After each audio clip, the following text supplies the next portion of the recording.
12평짜리 반지하였다. 창문은 땅바닥과 맞닿아 있어서 안에서는 바깥 세상이 사람들의 발목 높이밖에 보이지 않았다. 여름엔 습기가 벽 속에서 기어나와 도배지를 불룩하게 밀어올렸고 장마철에는 하수구 냄새가 방 안까지 스며들었다. 겨울엔 바닥부터 냉기가 솟구쳐 두꺼운 이불을 덮어도 발끝이 시렸다. 그 집에서 한지우는 딸과 단둘이 살고 있었다. 32살. 편의점 야간 알바. 전직 물류 배달 기사. 아내를 잃은 호라비. 낮이면 딸을 학교에 보내고 오후 늦게 돌아온 딸과 저녁밥을 먹은 뒤 밤 11시에 편의점으로 나갔다. 새벽 2시에 퇴근해 돌아오면 딸은 늘 혼자 이불을 덮고 잠들어 있었다. 지우는 그 얼굴 앞에 쭈그리고 앉아 한참을 내려다봤다. 숨을 쉴 때마다 보드라운 볼이 오르내렸다. 자는 얼굴만큼은 걱정도 없고 아무것도 모르는 얼굴이었다. 그게 지우는 다행이면서도 괴로웠다. 이 아이가 잠든 동안만큼은 현실을 잊을 수 있으니까. 하지만 내일 아침 눈을 뜨면 다시 이 반지하로 돌아오니까. 아내 박민지가 세상을 떠난 건 꼭 2년 전이었다. 진단명은 급성 골수성 백혈병이었다. 아무 전조 없이 왔다. 어느 날 아침 민지가 코피를 흘렸고 멋지않아 병원에 갔고 검사를 받고 나서 의사가 조용한 얼굴로 두 사람을 방으로 불렀다. 지우는 그날 의사의 입에서 나온 단어들을 아직도 순서대로 기억한다. 골수, 이식, 항암, 생존율. 차갑고 단단한 단어들이었다. 민지는 의사 앞에서 울지 않았다. 병원 주차장으로 나와 지훈의 팔을 잡고서야 처음으로 소리 없이 흘렸다. 지훈도 울지 못했다. 울면 안 될 것 같아서. 누군가는 버텨야 할 것 같아서. 진단부터 마지막까지 8달이었다. 치료비는 모아둔 돈을 한 푼도 남기지 않고 삼켰다. 그래도 부족해서 은행 대출을 받았고 한도까지 채우자 지훈의 어머니가 노후에 쓰려고 모아둔 돈을 들고 왔다. 어머니는 그걸 내밀면서 한마디도 하지 않았다. 지훈도 받으면서 한마디도 하지 못했다. 그 돈을 받는 손이 떨렸다. 그렇게 싸웠지만 민지는 갔다. 장례식 날 딸 서아는 영정 사진 앞에서 울지 않았다. 8살이었다. 조문객들이 서아 머리를 쓰다듬으며 착하다, 씩씩하다고 했다. 서아는 고개를 끄덕였다. 지우는 그 옆에서 아이의 작은 어깨가 미세하게 떨리는 걸 봤다. 울고 싶은데 참고 있었다. 누군가는 버텨야 한다고 이 8살짜리가 스스로 결심한 것 같았다. 그게 지훈의 가슴을 가장 깊이 베었다. 남은 건 4천만 원이 넘는 빚과 딸 하나뿐이었다. 그해 가을에 물류 회사를 그만뒀다. 새벽부터 밤까지 이어지는 배달 일을 하면서는 딸을 제대로 챙길 수 없었다. 편의점 야간으로 옮긴 건 그 때문이었다. 낮 동안만큼은 딸 옆에 있을 수 있었다. 대신 수입이 절반으로 줄었다. 빚 이자는 그대로였다. 월세는 매달 정해진 날에 돌아왔다. 숫자가 맞지 않는 삶이었다. 그날 저녁 지우는 싱크대 앞에서 된장국을 끓이고 있었다. 냉장고에 남은 재료라곤 두부 반 모와 대파 2뿌리가 전부였다. 국을 끓이면서 오늘 편의점 알바비 일부로 내일 아침 장을 봐야겠다고 생각했다. 계란 한 판, 당근 하나, 밥을 지을 쌀. 그것만 사도 지갑이 빈다는 걸 알면서도 그 생각을 했다. 달리 생각할 수 있는 것들이 없었다. 계단을 내려오는 발소리가 들렸다. 집주인 박 씨였다. 60이 넘은 남자로 나쁜 사람은 아니었다. 오히려 처음 2달은 사정을 봐줬다. 하지만 그 사정이 이미 3번째가 됐다. 문을 두드리는 소리에 지훈이 나가자 박 씨는 얼굴을 굳힌 채 서 있었다. 지훈 씨, 이야기 좀 해요. 지훈은 대답 대신 고개를 숙였다. 이미 알고 있었다. 3달이에요. 더는 내가 어떻게 할 수가 없어요. 나도 이 집 담보로 은행 이자가 나가고 있는 사람이라서요. 한 달만 더 봐주시면 안 될까요? 이번 달 알바비 나오면 꼭. 작년에도 그 말 했잖아요. 박 씨의 목소리가 낮아졌다. 이번 달 말까지요. 이번엔 정말 안 돼요. 미안합니다. 계단을 올라가는 발소리가 멀어졌다. 지우는 계단 입구에 서서 한동안 그 자리를 떠나지 못했다. 머릿속에서 숫자들이 돌아갔다. 통장 잔액 23,000원. 이번 달 알바비 정산은 열이틀 뒤. 밀린 이자는 다음 주 화요일. 어떻게 조합해도 맞지 않는 숫자들이었다. 깔 수 있는 친척이 있으면 벌써 갔다. 빌릴 수 있는 사람이 있으면 벌써 빌렸다. 방으로 들어서니 서아가 책상에 앉아 알림장을 펴고 있었다. 지훈이 조용히 가방을 내려놓는데 서아가 고개를 들었다. 그 눈이 지훈을 똑바로 봤다. 아빠. 응. 잠시 망설임이 있었다. 아이가 말을 고르고 있었다. 우리 쫓겨나는 거야? 지훈의 가슴이 내려앉았다. 들었던 거였다. 계단 위에서 나눈 대화를 다 들었던 거였다. 아이의 눈은 크고 맑았다. 두렵지만 아빠 앞에서 두려운 티를 내지 않으려는 눈이었다. 엄마가 아프기 시작하던 날부터 이 아이는 그런 눈을 갖게 됐다. 어른들이 흔들리는 걸 보면서 자기가 먼저 버텨야 한다고 배운 눈. 지훈은 대답하지 못했다. 괜찮다고 거짓말을 할 수 없었다. 솔직하게 털어놓을 용기도 없었다.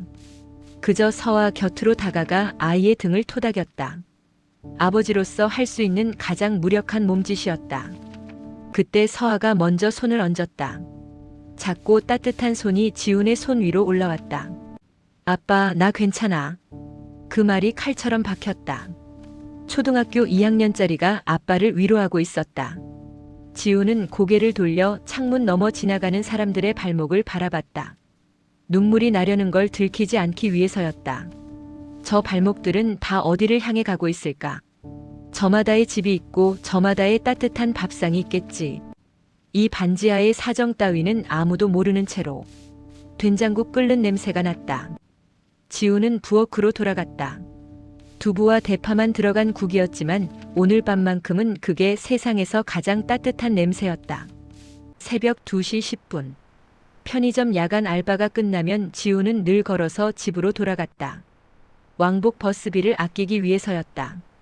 한 번에 1,300원. 한 달이면 2만 원 가까이가 됐다. 이 반지하에서는 그 돈도 작지 않았다. 겨울밤 거리는 한산했다. 가로등 불빛이 아스팔트 위에 길고 외롭게 내려앉았고 차가운 바람이 골목 사이를 비집고 다녔다. 20분짜리 귀갓길은 지훈에게 유일하게 생각을 정리할 수 있는 시간이었다. 걷는 동안은 아무것도 해결할 수 없었지만 걷는 것 자체가 어딘가 버티는 것 같은 느낌을 줬다. 그날은 생각할 것들이 유난히 많았다. 월세 마감까지 남은 날수, 이자, 날짜, 다음 달 공과금, 서아 학교 준비물비. 숫자들이 머릿속에서 서로 부딪혔다. 어느 하나도 해결된 게 없었다. 주머니 속에 손을 넣으니 오늘 알바비에서 챙겨둔 돈이 만졌다. 4,800원. 내일 아침 서아가 일어나기 전에 편의점에서 빵과 우유를 사두려고 남겨둔 돈이었다. 이 돈만큼은 쓰면 안 됐다. 골목 모퉁이를 돌아서던 순간이었다. 쨍그랑 하는 소리.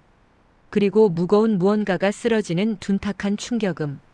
지훈이 발걸음을 멈추고 소리나는 쪽을 봤다. 가로등 아래 좁은 골목 어귀에 리어카 한 대가 비스듬히 기울어져 있었고 그 옆 바닥에 사람이 쓰러져 있었다. 70이 넘어 보이는 남자 노인이었다. 낡고 두꺼운 솜 점퍼에 장갑을 꼈고 리어카에는 묶음 폐지와 빈 캔들이 가득 실려 있었다. 노인은 옆으로 누운 채 오른손으로 가슴을 움켜쥐고 있었다. 숨소리가 거칠고 불규칙했다. 손가락 끝이 파랗게 보였다. 새벽 거리였지만 사람이 없지는 않았다. 편의점에서 막 나온 청년 둘이 그쪽으로 고개를 돌렸다가 서로 눈을 마주치더니 방향을 틀어 발걸음을 빠르게 했다. 맞은편에서 오던 중년 여자는 이어폰을 꽂은 채 그 자리 옆을 스쳐 지나갔다. 시선도 주지 않았다. 지훈도 멈췄다. 딱 한 발자국 앞에서. 생각이 빠르게 스쳤다. 나도 지금 바닥이다. 주머니에 4,800원이 전부다. 구급차를 부르면 되지 않나. 구급차 오는데 얼마나 걸리지. 지금 몇 시야. 저 사람이 나랑 무슨 관계가 있어. 그런데 그 생각들이 노인의 얼굴을 제대로 보는 순간 한꺼번에 멈춰버렸다. 입술이 파랗게 변해가고 있었다. 눈이 반쯤 뒤집혀 있었다. 이건 단순히 쓰러진 게 아니었다. 심장이나 뇌 쪽일 수 있었다. 119를 불러도 도착하는데 시간이 걸린다. 이 추위에 이 상태로 그 시간을 기다리면 어떻게 될지 지우는 직감적으로 알았다. 지우는 뛰어갔다. 어르신 괜찮으세요? 어르신. 핸드폰을 꺼내 119에 먼저 전화했다. 위치를 말하고 상태를 설명했다. 전화를 끊고 나서 노인의 손목을 잡아보니 맥이 가늘고 빠르게 뛰었다. 차갑게 식어가고 있었다. 여기서 기다리면 안 됐다. 지우는 도로 쪽으로 뛰어나가 손을 들었다. 택시 한 대가 지나치려다 섰다. 기사가 창문을 내렸다. 어디요? 가까운 응급실이요. 빨리요. 노인분이 쓰러지셨어요. 기사가 찡그렸다. 보호자예요? 아닙니다. 근데 상태가 안 좋아요. 제발 빨리요. 기사는 짧게 망설이다 문을 열었다. 지훈이 노인을 조심스럽게 부축해 뒷좌석에 태우고 자신도 올라탔다. 택시가 출발했다. 미터기가 돌아가기 시작했다. 지훈은 노인의 손을 잡은 채 앞을 봤다. 손이 무겁고 차가웠다. 이 손으로 얼마나 많은 리어카를 끌었을까. 지훈은 그 생각을 하면서 손을 더 꽉 쥐었다. 응급실 앞에 택시가 섰다. 간호사들이 나와 노인을 들것에 옮겼다. 지훈이 택시비를 냈다. 4,800원. 있는 돈을 전부 꺼냈다. 기사가 거스름 돈 200원을 내밀었지만 지훈은 손을 저었다. 아니에요. 그냥 두세요. 응급실 자동문이 노인을 삼키듯 닫혔다. 지훈은 문 앞에서 잠깐 그 문을 바라봤다. 살았으면 좋겠다고 생각했다. 그 마음뿐이었다. 보상을 바라는 것도 칭찬을 원하는 것도 아니었다. 그냥 저 사람이 살았으면 좋겠다고. 집으로 돌아오는 새벽 거리는 아까보다 더 추웠다. 주머니 속엔 아무것도 없었다. 내일 아침 서와 밥은 없었다. 지우는 그 사실을 떠올리며 걸었다. 이상하게도 그 거리가 그날따라 그렇게 나쁘지 않았다. 차가운 바람이 코를 찔렀지만 어딘가 가벼운 느낌이 있었다. 설명할 수 없는 가벼움이었다. 어쩌면 그것은 사람이 계산 없이 뭔가를 했을 때만 느낄 수 있는 종류의 가벼움이었는지도 몰랐다. 며칠이 지났다. 지우는 그 일을 잊으려 했다. 잊어야 했다. 당장 눈앞에 해결해야 할 일들이 층층이 쌓여 있었다. 월세 독촉은 계속됐고 이자 날짜는 숨막히게 다가오고 있었다. 서아의 학교 알림장에는 현장학습 비용 안내가 끼워왔고 냉장고는 다시 텅 비어가고 있었다. 하루하루가 무너지지 않으려고 버티는 싸움이었다. 그런데 병원에서 연락이 왔다. 대학병원 응급실 간호사였다. 지훈의 번호는 구급대원이 신고자 연락처로 남겨둔 것이었다. 간호사는 조심스러운 말투로 말을 시작했다. 그날 노인분을 데려오신 분 맞으시죠? 어르신이 퇴원하시면서 꼭 전해드리라고 하셨는데요. 직접 오셔서 받아가시는 게 좋을 것 같다고 하셨어요. 지우는 전화를 끊고 한참을 앉아 있었다. 받아가라는 게 뭘까? 돈은 아닐 거라고 생각했다. 아니, 돈이었으면 좋겠다는 생각을 하다가 스스로 고개를 저었다. 그런 생각을 한 게 부끄러웠다. 이틀 뒤 지우는 점심시간을 이용해 병원으로 갔다. 접수처에 이름을 대자 간호사가 작은 봉투 하나를 내밀었다. 어르신이 이걸 직접 챙겨두신 거예요. 퇴원하실 때 꼭 전해달라고 몇 번이나 당부하셨어요. 지우는 봉투를 들고 병원 로비 구석 의자에 앉았다. 주변에 사람들이 오갔다. 링거 폴대를 끌고 걷는 환자, 무거운 얼굴의 보호자들, 빠르게 복도를 오가는 간호사들. 지우는 봉투를 천천히 열었다. 안에는 두 가지가 있었다. 낡은 열쇠 하나, 그리고 반으로 접힌 메모지 한 장. 열쇠를 먼저 들어봤다. 자물쇠용으로 보이는 투박한 쇠 열쇠였다. 최신 도어락이나 열쇠 패드에 쓰이는 것이 아니라 오래된 자물쇠 구멍에 꽂는 방식의 열쇠였다. 손잡이 부분이 손때로 반질반질하게 달아 있었다. 오랫동안, 아주 오랫동안 누군가의 주머니 안에 살아온 물건이었다. 지우는 열쇠를 손안에서 굴려봤다. 묵직하면서도 어딘가 따뜻한 느낌이 났다. 메모지를 펼쳤다. 삐뚤삐뚤하지만 또렷한 글씨였다. 힘이 있는 글씨였다. 노인이 힘겹게 쓴 게 아니라 정확하게 전달하려는 의지가 담긴 글씨였다. 고맙소. 부산 영도구 청학동 부두 3번 창고. 잊지 말고 한번 와보소. 그게 전부였다. 이름도 없었다. 전화번호도 없었다. 왜 와야 하는지 설명도 없었다. 그냥 열쇠 하나와 주소 하나뿐이었다. 지우는 메모지를 다시 접으며 한참을 그 봉투를 들여다봤다. 이게 무슨 의미인지 알 수 없었다. 부산 영도. 배달 일을 할 때 부산에 가본 적은 있었다. 영도는 부산 항구 쪽 섬 같은 동네였다. 거기 창고에 뭐가 있다는 건지, 혹시 물건이라도 맡겨둔 건지, 아니면 그냥 감사 표시로 자기 창고를 한번 구경하라는 건지. 지우는 열쇠를 주머니에 넣었다. 집으로 돌아오는 길에도 계속 열쇠가 신경 쓰였다. 부산은 멀었다. 왕복 기차표만 해도 지금 지훈에게는 부담스러운 돈이었다. 뭔지 모르는 것을 찾아 그 돈을 쓴다는 건 말이 안 됐다.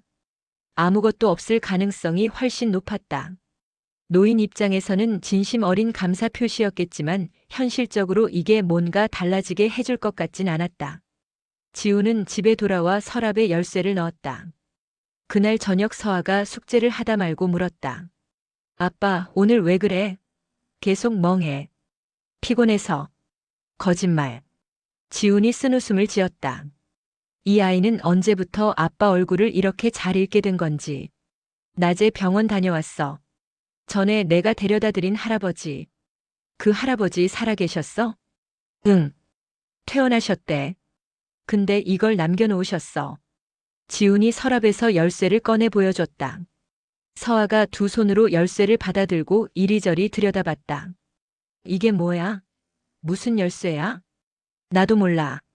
부산에 창고가 있다고 한번 와보라고 메모만 남기셨어. 부산? 거기 가봐? 아니. 이걸 들고 부산까지 어떻게 가? 기차비도 없는데. 서아가 열쇠를 아빠 손에 돌려줬다. 그리고 잠시 그 열쇠를 바라보다가 말했다. 아빠, 그 할아버지 나쁜 사람은 아닌 것 같은데. 가봐. 10살도 안 된 아이의 말이었다. 하지만 지훈의 귀에는 유난히 또렷하게 박혔다. 서아는 다시 숙제로 고개를 돌렸다. 지훈은 손안에서 열쇠를 굴리며 오래 앉아 있었다. 월세 마감일은 그달 말일이었다. 지훈은 할 수 있는 방법을 전부 시도해봤다. 먼저 아는 사람들에게 연락을 돌렸다. 예전 물류회사 동료들, 군대 선임, 오래된 친구들. 근황을 물으며 어색하게 운을 뗀 뒤 결국 사정을 꺼냈다. 돌아오는 대답은 거의 비슷했다. 나도 요즘 빠듯해서. 미안해. 애들 학원비에 나도 정신이 없어. 다음에 꼭 도와줄게. 지금 카드 돌려막기 중이야.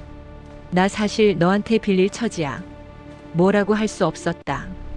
각자 사는 게 있으니까. 원망할 수 없었다.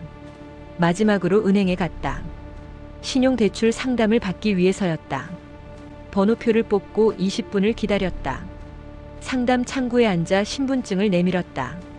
상담사가 모니터를 들여다보더니 조금 뜸을 들였다.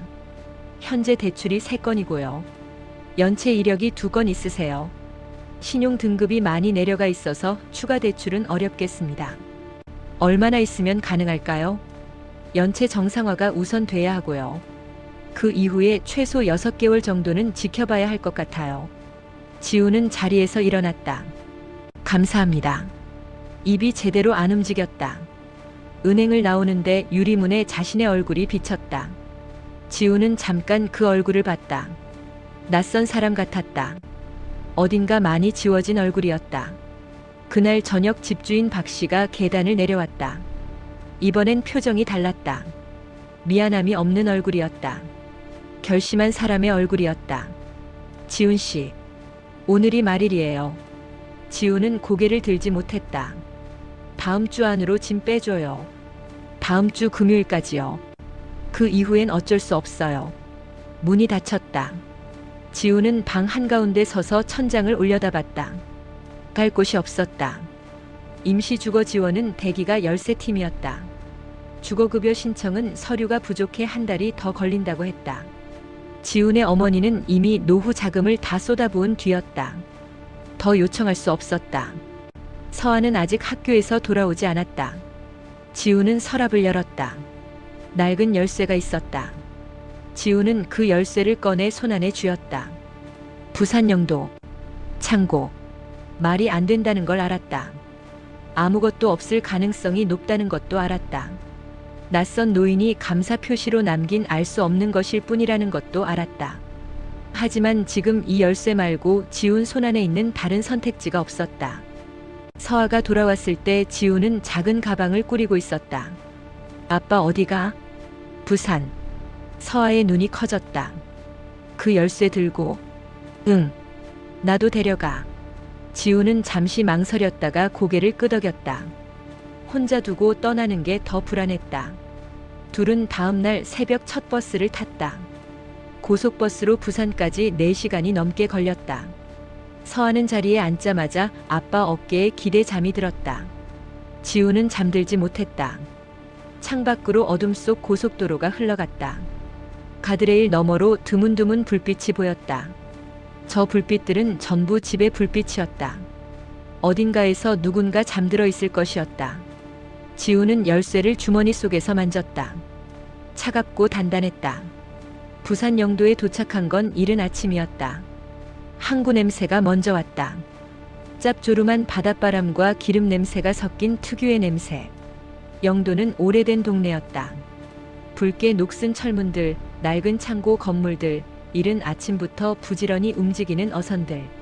지우는 메모지에 적힌 주소를 들고 골목을 걸었다. 서아가 한 손을 꼭 잡고 따라왔다. 부두 3번 창고는 골목 끝에 있었다. 녹이 번진 철제 창고였다.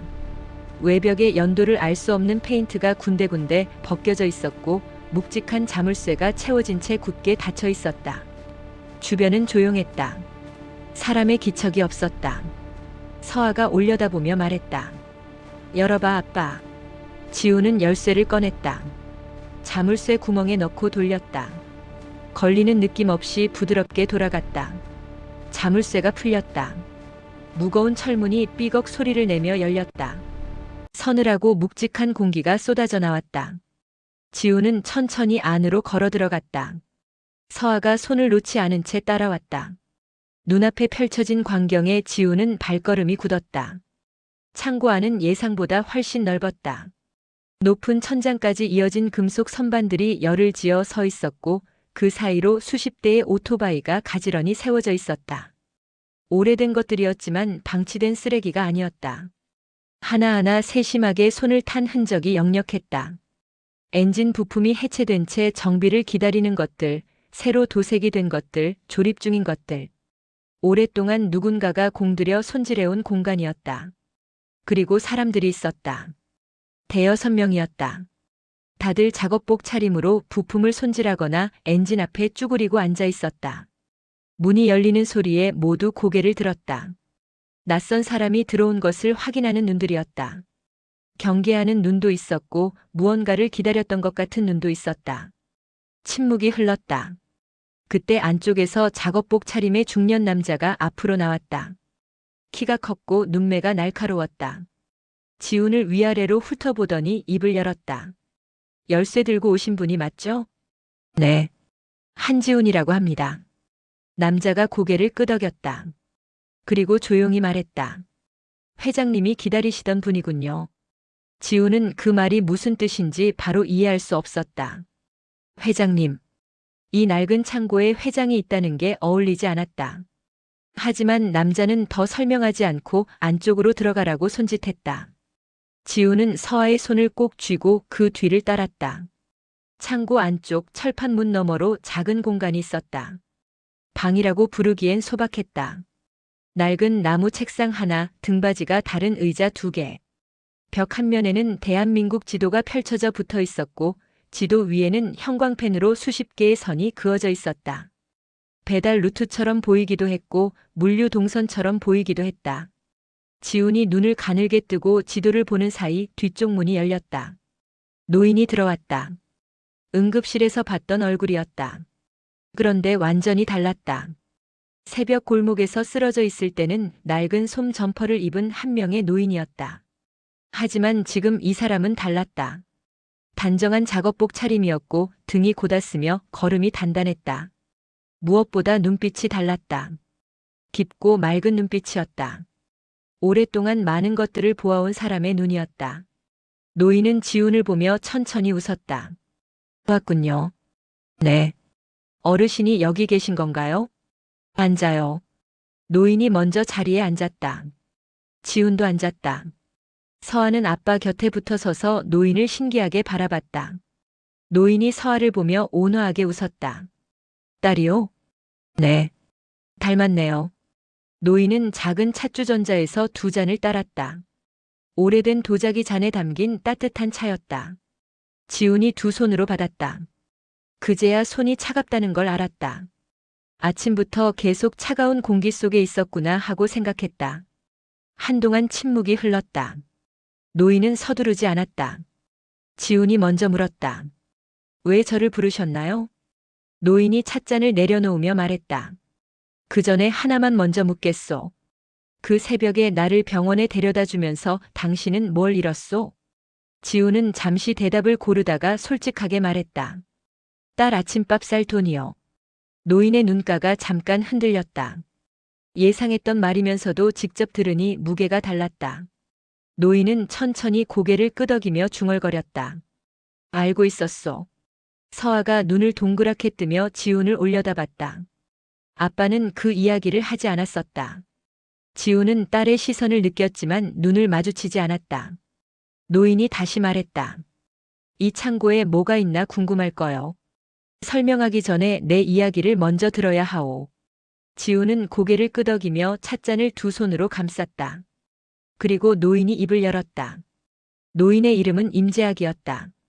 67살. 날개런의 창업자였다. 지훈도 알고 있는 이름이었다. 배달 물류업계에서 일했던 사람이라면 날개런을 모를 수 없었다. 전국 배달 플랫폼 점유율 1위. 임직원 8,000명. 하루 처리 건수 400만 건. 28살에 부산 부두 옆 창고에서 오토바이 2대로 시작해 25년 만에 그 규모를 만든 사람. 경제지에는 맨손 신화라는 표현이 붙어 다녔다. 그 사람이 지금 이 낡은 책상 앞에 작업복 차림으로 앉아 있었다. 지훈은 말을 잃었다. 노인은 그 반응을 예상했다는 듯 담담하게 이어나갔다. 2년 전 아들에게 경영권을 물려주고 공식 은퇴했다고 했다.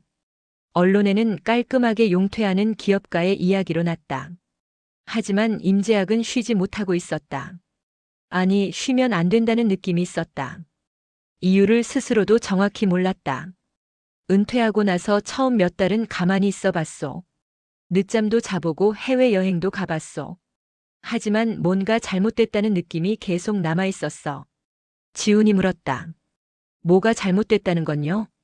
사람들을 제대로 본 적이 없다는 거. 임재학은 창밖을 잠깐 바라보다가 말을 이었다. 회사가 커질수록 자신은 사람이 아니라 숫자를 봤다고 했다. 배달 처리 건수, 영업이익률, 클레임 발생 비율. 현장에서 일하는 기사들은 그 숫자를 만들어내는 도구처럼 됐다. 기사가 힘들다고 하면 인건비 문제로 봤고 거래처가 떠난다고 하면 단가 문제로 봤다. 사람의 이야기가 숫자로 번역되는데 익숙해졌다. 은퇴하고 나서 그게 잘못됐다는 걸 알았어. 하지만 어떻게 잘못됐는지를 몰랐어.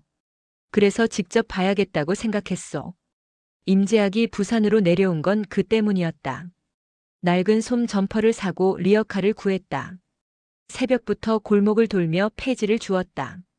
처음엔 그냥 현장을 보려는 것이었다. 실제로 새벽에 일하는 사람들의 삶이 어떤 것인지 피부로 느끼려는 것이었다. 하지만 시간이 지나면서 다른 걸 보기 시작했다. 어느 새벽 리어카를 밀다 진짜로 쓰러진 적이 있었다. 지병이 있었다. 심장 쪽이었다. 그날 몇 명이 지나갔는지 세었다. 17명이었다. 한 명도 멈추지 않았다. 그 경험 뒤부터 의도적으로 기다려보기 시작했다. 힘든 척, 쓰러진 척. 사람들이 어떻게 반응하는지. 3년이 됐소. 임재학이 조용히 말했다. 그동안 수백 명이 지나갔소. 멈춘 사람은 손가락으로 꼽을 수 있을 정도요. 그것도 대부분 여자였고 택시를 직접 잡아 병원까지 데려간 사람은 당신이 처음이었소. 지훈은 말이 없었다. 거기다가 임재학이 지훈을 바라봤다. 당신은 주머니에 4,800원밖에 없었소. 어떻게 하셨어요? 택시 기사한테 물었소. 거스름 돈 200원도 안 받았다더구먼. 지우는 시선을 내렸다. 그게 자랑스러운 일이라기보다는 그냥 그 순간 그렇게 할 수밖에 없었다는 느낌이었다. 계산을 해서 나온 선택이 아니었다. 그냥 그래야 할 것 같아서 한 것이었다. 임재학이 말을 이었다. 나는 50년 가까이 사업을 했소. 이 세상에서 살아남으려면 계산이 있어야 한다고 배웠고 그렇게 살아왔소. 남을 돕는 것도 무언가 돌아오는 게 있을 때 하는 거라고 생각했소. 그게 합리적이라고. 그런데 당신은 달랐소. 서아가 아빠 손을 잡았다. 임재학이 서아를 잠깐 보며 웃고 다시 지훈을 봤다. 딸 밥값 털어서 모르는 노인 택시 태우는 사람이 계산을 했겠소? 계산이 없으니까 그렇게 할 수 있는 거요. 그게 내가 3년 동안 찾던 사람이었소. 무엇을 찾으셨다는 건가요? 임재학의 눈이 깊어졌다. 내 일을 이어줄 사람. 창고 밖에서 공구 소리가 들렸다. 금속이 부딪히는 소리와 엔진 돌아가는 소리가 섞여 조용하게 흘러들어왔다. 서아가 아빠 팔을 살그머니 잡았다. 지우는 그 손을 느끼면서 임재학이 한 말이 구체적으로 무엇을 의미하는지 아직 완전히 받아들이지 못한 채 노인의 얼굴을 바라봤다. 임재학은 서두르지 않았다. 서아를 배려한 건지 아니면 중요한 이야기일수록 공간이 필요하다는 걸 아는 사람이라서인지 창고 안작업자 중 한 명에게 아이를 데리고 밖에서 잠시 쉬게 해달라고 조용히 부탁했다. 서아는 처음에 아빠 곁을 안 떠나려 했지만 과자와 따뜻한 음료를 앞세운 직원의 다정한 권유에 결국 따라갔다. 문이 닫히자 공간에 두 사람만 남았다. 임재학이 말을 시작했다. 날개런 경영권을 아들 임준혁에게 넘긴 것은 2년 전이었다. 아들은 명문대 경영학과를 나왔고 미국 MBA를 졸업했으며 임재학이 직접 10년에 걸쳐 옆에서 키운 후계자였다. 처음 몇 달은 잘 됐다. 하지만 임준혁은 아버지와 달리 효율을 최우선으로 봤다. 인건비를 최소화하고 시스템으로 사람을 대체하겠다고 했다. 장기 기사들을 구조 조정했다. 경력 10년 이상의 기사들, 지방 물류망을 손바닥처럼 알고 있는 사람들을 줄였다. 그 자리를 단가 낮은 신규 기사들로 채웠다. 숫자로는 비용이 줄었다. 하지만 현장이 무너지기 시작했다. 지방 자회사 중 경상도 법인이 가장 심각했다. 2년 만에 그 법인은 적자로 돌아섰소. 클레임이 3배가 됐고 거래처가 하나둘 빠져나갔소. 지금 그 법인은 석 달째 누적 손실이 쌓이고 있소. 법인장을 교체하면 되지 않나요? 교체했소. 2번이나. 하지만 사람을 버리고 시작한 조직은 쉽게 살아나질 않소. 신뢰가 무너진 현장은 시스템으로 살릴 수 없어. 임재학이 잠시 창밖을 바라봤다. 내가 직접 나서면 어떻겠냐고 할 수 있소. 하지만 나는 공식적으로 은퇴한 사람이요. 내가 개입하는 순간 이 사회가 뒤집어지고 아들과의 관계도 틀어진다. 조용히 그 법인만 살려야 하는 상황이요. 지우는 노인의 말을 들으면서 이 이야기가 어디를 향해 가는지 감이 왔다. 하지만 확인하기 전까지는 말하지 않기로 했다. 그래서 저한테요? 임재학이 직접적으로 말했다. 그 경상도 법인 대표 자리를 맡아줬으면 하오. 침묵이 흘렀다. 법인 대표. 회사 경영. 임직원 수십 명을 이끄는 자리. 지우는 그 단어들이 자신과 얼마나 먼지를 생각했다. 편의점 야간 알바. 물류 배달 기사. 고졸 학력. 월세 석 달치가 밀려 다음 주에 집을 빼야 하는 사람. 그런 사람한테 법인 대표를. 저는 경영 같은 거 모릅니다. 경영학을 배운 적도 없고요. 알고 있어. 대학도 안 나왔습니다. 알고 있어. 그러면 왜? 당신이 모르는 걸 물어보는 게 아니오. 임재학이 조용하지만 단호하게 말했다. 당신이 가진 걸 얘기하는 거요. 잠시 침묵이 흘렀다. 임재학이 이어서 말했다. 나는 30년 동안 수천 명의 사람을 봐왔소. 좋은 학교 나오고 좋은 스펙 가진 사람들이 회사를 어떻게 하는지도 봤소. 그 중에서 4,800원 들고 새벽에 모르는 사람 택시 태워 병원 가는 사람은 없었소. 그게 작은 일처럼 보이겠지만 나한테는 아니오. 나는 그 새벽에 당신이 무엇으로 움직이는 사람인지 봤소.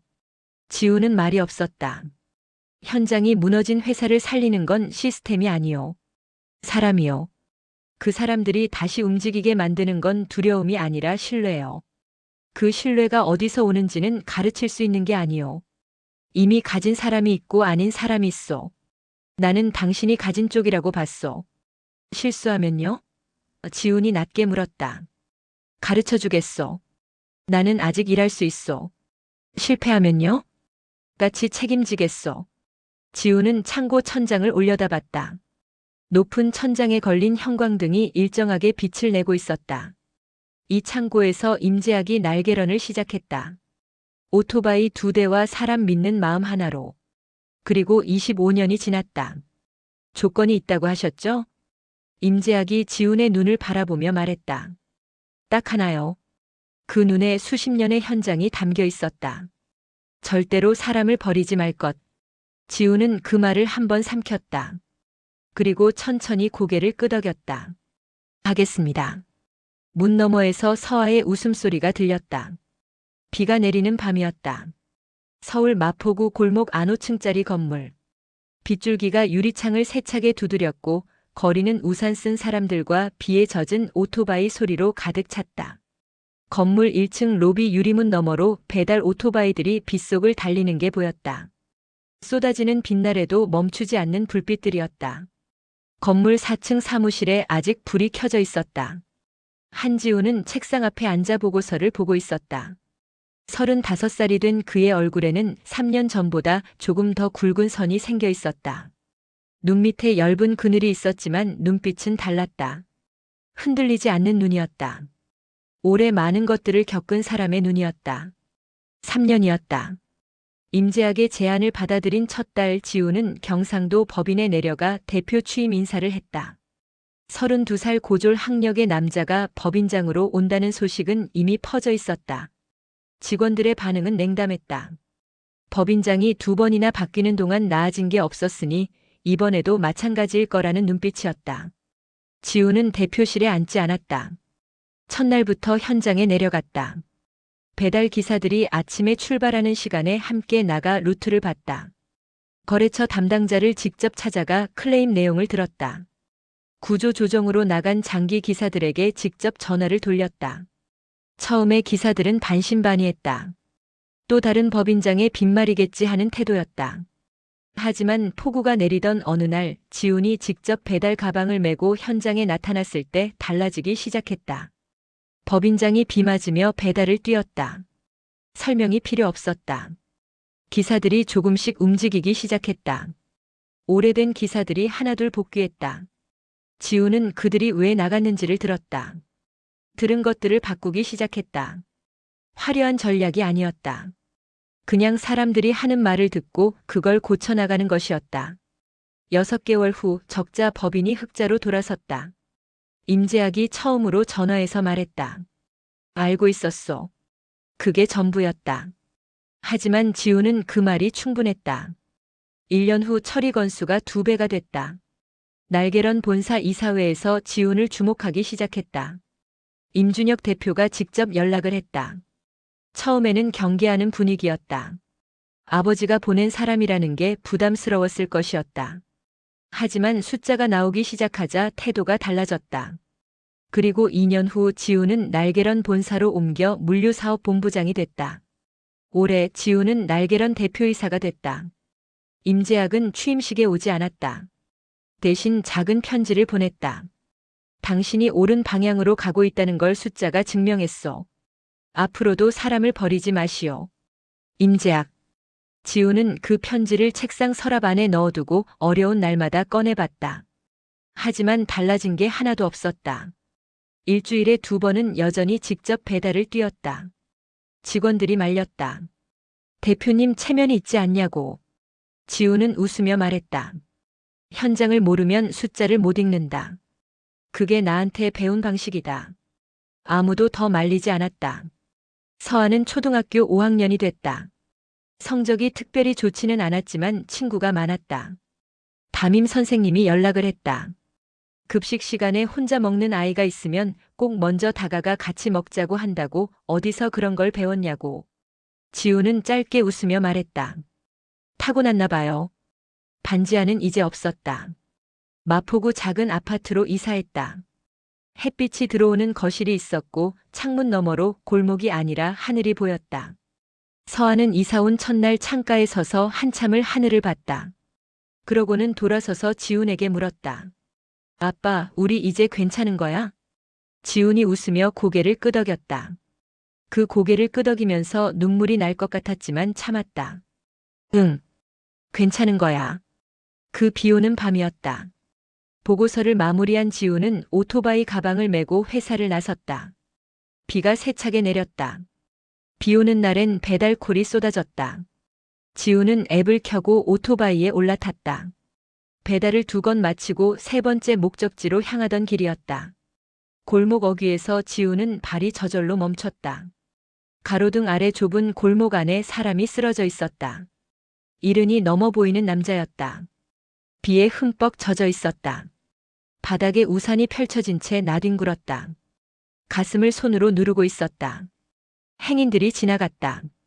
우산을 받쳐든 사람들, 빠른 걸음으로 지나치는 사람들. 슬쩍 보다가 방향을 돌리는 사람도 있었다. 아무도 멈추지 않았다. 지훈은 오토바이에서 내렸다. 어르신 괜찮으세요? 노인이 눈을 가늘게 떴다. 지훈이 무릎을 꿇고 옆에 앉았다. 손을 잡았다. 차가웠다. 쓰러진 지 꽤 됐다. 핸드폰을 꺼내 119에 신고하면서 지훈은 자신의 오토바이 재킷을 벗어 노인의 어깨에 덮었다. 빗물이 셔츠로 스며들었다. 차가웠지만 신경 쓰이지 않았다. 구급차를 기다리는 동안 노인이 힘겹게 눈을 뜨며 물었다. 왜 멈췄소? 지훈이 웃으며 대답했다. 저도 예전에 누군가에게 구해졌거든요. 노인이 그 말을 들으며 천천히 눈을 감았다. 뭔가를 꼭 쥐는 것처럼 손에 힘이 들어갔다. 멀리서 구급차 사이렌 소리가 가까워지고 있었다. 빗속에서 지훈은 그 자리를 지켰다. 젖은 채로. 차가운 빗속에서. 하지만 따뜻하게. 구급차가 왔고 노인이 실려갔다. 구급대원이 지훈을 봤다. 보호자세요? 아닙니다. 그냥 지나가던 사람이에요. 구급대원이 고개를 끄덕이고 차에 올라탔다. 사이렌 소리가 빗속으로 멀어졌다. 지훈은 빈 골목에 혼자 남았다. 재킷 없이 젖은 셔츠 차림이었다.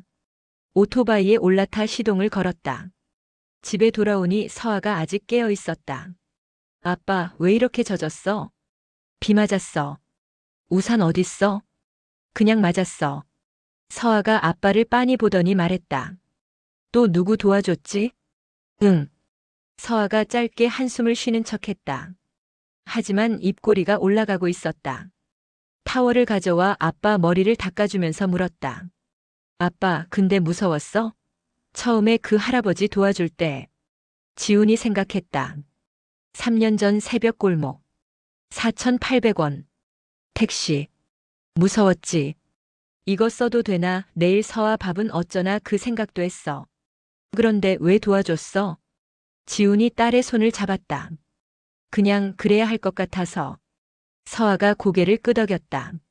무언가 깊이 이해한 표정이었다. 빗소리가 창문을 두드렸다. 집안은 따뜻했다. 히터 바람이 발밑에서 올라왔다.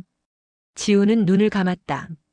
3년 전 새벽에 그 4,800원이 여기까지 이어졌다. 낡은 열쇠 하나가 여기까지 이어졌다. 그리고 오늘 밤 빗속에 두고 온 오토바이 재킷이 또 어딘가로 이어지겠지. 세상에는 그런 방식으로 흐르는 것들이 있었다. 계산으로는 설명되지 않는 것들. 손해처럼 보이지만 결국 가장 긴 길로 돌아오는 것들. 사람이 사람에게 손을 내밀 때, 아무것도 없어도 그냥 그래야 할 것 같아서 멈출 때, 그 순간이 세상을 조금씩 바꾸고 있었다. 아무도 모르는 새벽에, 빗속 골목에서, 반지하 창문 너머 발목들 사이에서, 조용히 그러나 반드시